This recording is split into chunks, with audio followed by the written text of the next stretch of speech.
ఘనమైన చరిత్ర, ప్రాచీన నాగరికత, అద్భుత పురాణ ఇతిహాసాలు, ఎన్నో వీరగాథలు. వీటన్నింటికంటే చరిత్రకారుల్ని అత్యంత ఆశ్చర్యపరిచింది ఒకటి ఉంది. ఆ ఒక్కటే మిగతా ప్రపంచంతో మన దేశాన్ని విభిన్నంగా నిలిపింది. అదే పరమత సహనం. అవును, ఆ పరమత సహనమే మన దేశ మౌలిక స్వభావం.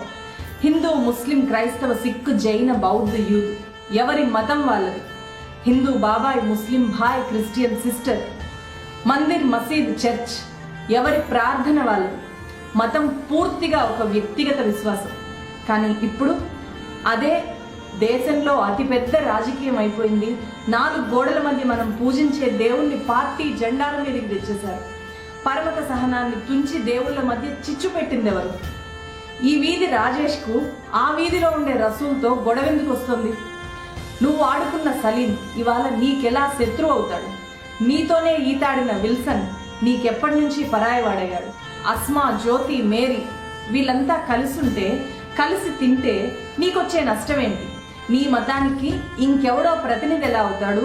ఈశ్వరుడు, అల్లా, యేసు ఈ దేవుళ్ళంతా రాజకీయ ప్రతినిధుల్ని ఎందుకు కోరుతారు? ఒక్కసారి ఆలోచించు. వాడు నీ మతంతోనే నీపై విష ప్రయోగం చేస్తాడు.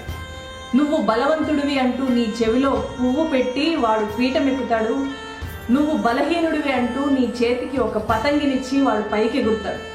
వాడి లక్ష్యం నీ అభివృద్ధి కాదు, వాడి అధికారం మాత్రమే. ఇది గుర్తించు. మతం మత్తులో నువ్వు కళ్ళు మూసుకొని ఉండడమే వాడికి కావాలి. నువ్వు కళ్ళు తెరిస్తే ప్రశ్నిస్తావు, నువ్వు కళ్ళు తెరిస్తే నిలదీస్తావు, నువ్వు కళ్ళు తెరిస్తే వాడి అధికారాన్ని కూలదోస్తావు. అది వాడి భయం. అందుకే నీలోకి మతాన్ని ఎక్కిస్తాడు. ఆ పైన నిన్ను వాడికి కావాల్సినట్లు ఆడిస్తాడు. ఎన్నికలు వచ్చిన ప్రతిసారి వాడి ఏకైక ఆయుధం మతం మాత్రమే. అదే ఆయుధంతో ఈసారి కూడా మళ్ళీ వస్తున్నాడు, నీ వైపే దూసుకొస్తున్నాడు. మేలుకో మిత్రమా, మేలుకో, త్వరగా తేరుకో.